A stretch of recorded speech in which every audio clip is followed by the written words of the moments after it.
My partner said, "You're fired. The company's mine now." I said nothing. We had built it together. At least that's what everyone thought.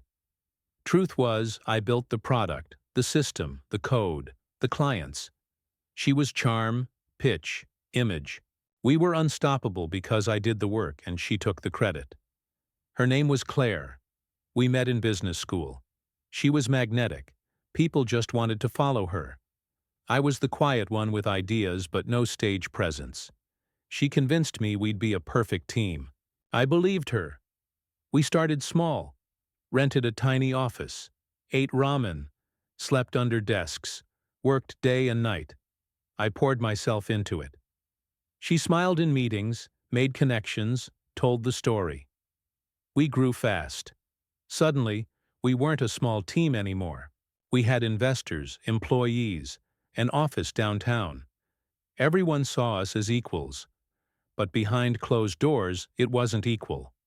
When servers crashed, I fixed them. When deadlines loomed, I stayed up. When clients demanded features, I coded. Claire was out for drinks, laughing with VCs, posting photos about the grind. I didn't complain. I thought that's how partnerships worked. She shines outside, I build inside. Until the day she told me flat out, "You're fired." It was after a board meeting. Investors congratulated us on a new round of funding. Cameras flashed. Claire pulled me aside into her office, closed the door, smirked. "This is where we part ways," she said like she was offering me tea. "You're brilliant, but you're replaceable. I'm the face. I'm the one they trust. I'm filing papers tomorrow to have you removed as co-founder. You'll get a payout. You'll be fine." I stared at her. Years of work, sacrifice, loyalty, dismissed like trash. "You can't do that," I finally said. "I already did," she replied, tossing a folder on the table. Inside, paperwork, lawyers' letters, board signatures, all neat, all polished, all against me. She leaned back. "Don't make this hard. Walk away quietly. I'll make sure you get something. If you fight, you'll get nothing." I didn't yell, didn't argue, didn't beg. I just nodded. Okay. That was the last word I said to her that day. She thought she'd won. She walked out of that room glowing, already rehearsing her story about how she built the company and carried dead weight until she cut me loose. But Claire never understood one thing. Every investor contract, every intellectual property filing, every patent had my name on it. Not ours. Mine. She was too busy chasing attention to read the fine print. I made sure of that. 2 months before she fired me, I quietly updated all our agreements. I had learned my lesson early. Charm fades, paperwork stays. I sat with lawyers, crafted airtight clauses, made sure every investor's money was tied directly to me as the creator and majority shareholder. Claire's signature was cosmetic. Mine was binding, she never noticed, too busy with her champagne meetings. For weeks after she fired me, I stayed silent. She announced to the world that she was CEO now, sole founder. She posted glossy photos, gave interviews, cut ribbons at events. She bragged about moving forward without dead weight. Everyone clapped. Everyone cheered. I stayed in the shadows, waiting. Then came the day she called an investor summit. She stood on stage in her designer suit, lights flashing, cameras rolling. She talked about her future. She promised expansion, promised returns, promised everything. Investors smiled, nodded, and then, one by one, they looked at me. I was sitting in the back, quiet, watching. Claire didn't notice until silence spread across the room. Whispers, phones buzzing, investors scrolling through documents, contracts, my contracts. One of them stood up. "Claire, we need to clarify something. Our agreements aren't with you. They're with him." He pointed straight at me. Her face froze. Another investor added, "Legally, All rights belong to him. If he's out, so are we. Cameras clicked. Phones recorded. Claire's smirk melted. I walked to the front. Calm. No anger. No gloating. Just truth. Claire is right about one thing, I said. She is the face. But I built the foundation. And the foundation decides who stays. Gasps. Murmurs. I opened my folder, pulled out the original filings. These contracts are signed only with me. Claire has no legal authority. She fired herself the moment she tried to fire me. Silence. Then chaos. Investors huddled. Lawyers rushed forward. Claire stammered, "This is a mistake. You can't." But she knew she could see it in the black ink. She was done. Claire's voice cracked. "No, this isn't. This can't." But it was. The investors weren't stupid. They'd seen founders implode before. They trusted documents, not charisma. And the documents said everything was mine. One of the senior investors, a man who'd poured millions into us, turned to her coldly. "Claire, did you know about this?" She opened her mouth, then closed it. Sweat beaded at her temple. Her polished confidence drained like ink in water. I didn't even look at her. I addressed the room. Every contract, every share certificate, every patent belongs to me. I didn't force this. Claire was careless. She thought smiles replaced signatures. They don't. She told me I was fired. Legally, I was never gone. Silence. Then murmurs turned into nods. Investors sided with me instantly. Money follows security. Claire was chaos. I was structure. She lunged toward me, whispering so only I could hear. "You bastard! You set me up!" I kept my eyes on the crowd. "No, Claire, you set yourself up. You tried to take everything without checking the foundation." Her nails dug into her palm. She wanted to scream. But cameras were rolling. She had to hold it in. That meeting ended her career. Investors refused to back her. Staff stopped taking her orders. Lawyers circled. The board called an emergency vote. In 30 minutes, Claire was officially removed as CEO. Not suspended. Not sidelined. Removed. She stormed out, slamming the glass door so hard it rattled. Reporters swarmed her outside. She tried to smile, tried to spin it. "Misunderstanding," she said. "Paperwork error." But inside the room I held up the original will of the company. Our founding document. My name signed across every page. Her name never once listed as majority anything. By evening the news hit. Headlines spread. Co-founder exposed as fraud. Charismatic CEO ousted after legal bombshell. Her picture was everywhere. The golden girl turned con. She called me that night. I didn't answer. She called again. Again. 10 times. 20. I let the phone buzz until it died. The next morning she showed up at my house. Not knocking. Banging. "Open the damn door, Mark." I opened it slowly. She looked wrecked. Makeup smeared, hair tangled, the designer image gone. She shoved past me inside. "You can't do this. This is my life, my career. You think you can humiliate me and just walk away?" I leaned against the wall.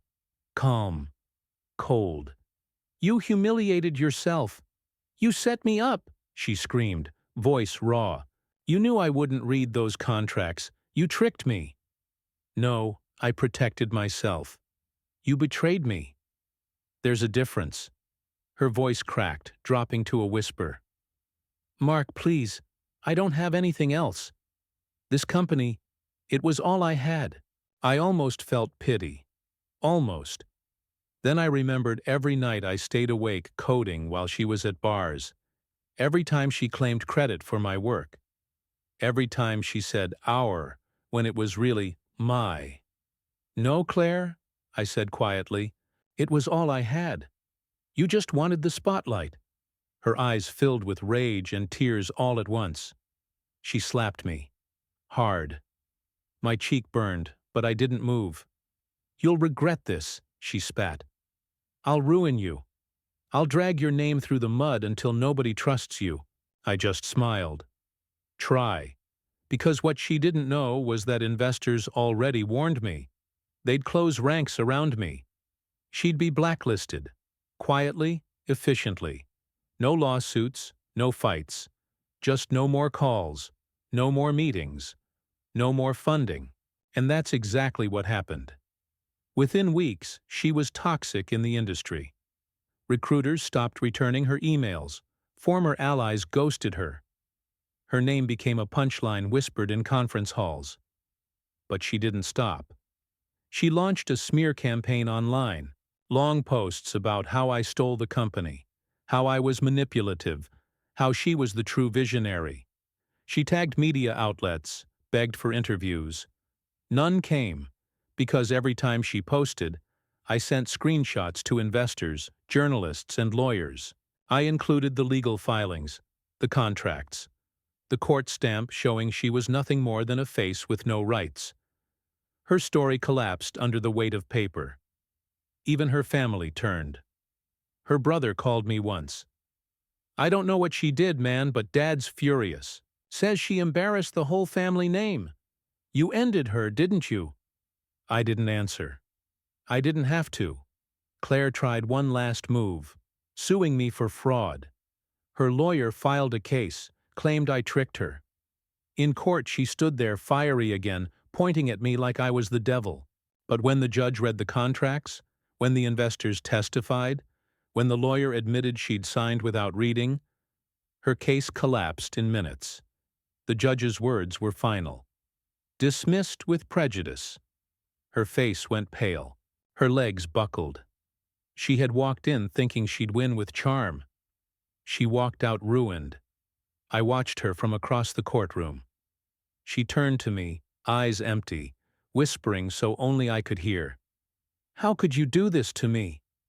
I leaned close. You did it to yourself. After court, Claire disappeared for a while. No press, no posts, no calls, just silence. I thought maybe she'd finally given up, but she hadn't. One morning, my assistant walked into my office with her phone. Mark, you should see this. Claire was live on Instagram. Her face was blotchy, eyes swollen from crying. Thousands were watching. She wasn't smiling, not faking anymore. She was begging. They took everything from me, she said. I built that company. I worked for it. And he stole it. He destroyed me. Her voice cracked. She broke down crying on camera. I didn't watch the rest. I didn't need to. Because I knew the truth. The world had stopped believing her. Comments flooded under her video. Not sympathy, not support, just brutal honesty. You signed without reading. You used him. You got caught. You're finished. Her name became a meme. Every mistake she'd ever made was dragged into daylight. Pictures of her partying while I worked late resurfaced. Old interviews where she claimed she did all the real work replayed. People laughed. Claire's empire wasn't crumbling. It was already dust, but she kept pushing. She showed up at conferences uninvited, trying to talk to investors. They turned their backs. Security escorted her out more than once. She called old friends, begging them to vouch for her. They stopped answering. Too risky. Even her own parents distanced themselves. Her father went public, saying, "We don't support Claire's actions. She embarrassed us." That broke her more than anything. I know because she sent me an email at 3 a.m. one night. Subject line, "You win." Inside, just one sentence. I hope you're happy. You destroyed my life. I didn't reply, because she was wrong. I hadn't destroyed her life. I had only protected mine. She destroyed herself when she tried to steal what wasn't hers. 2 months later, I heard she was working a low-level consulting job. Not in tech, not in startups, some boring corporate gig, filing reports for a boss who didn't care about her past. The girl who once stood on stages under spotlights now sat in a cubicle no one noticed. And me? The company thrived. Investors doubled down. We expanded, grew bigger than we'd ever dreamed. People sometimes ask me about her. What happened to Claire? I always gave the same answer. She fired me, and in doing so, she fired herself. They'd laugh. But I never laughed, because for me, it wasn't a joke. It was survival. The last time I saw her was at a restaurant downtown. She was sitting alone, hair tied back, plain clothes, no spotlight. She saw me, froze, then looked away. I didn't approach, didn't say a word, because revenge wasn't about gloating. It wasn't about rubbing it in her face. Revenge was silence. Revenge was walking past her like she was a stranger. Revenge was knowing she went from celebrating my firing to losing everything overnight. And that's exactly what happened.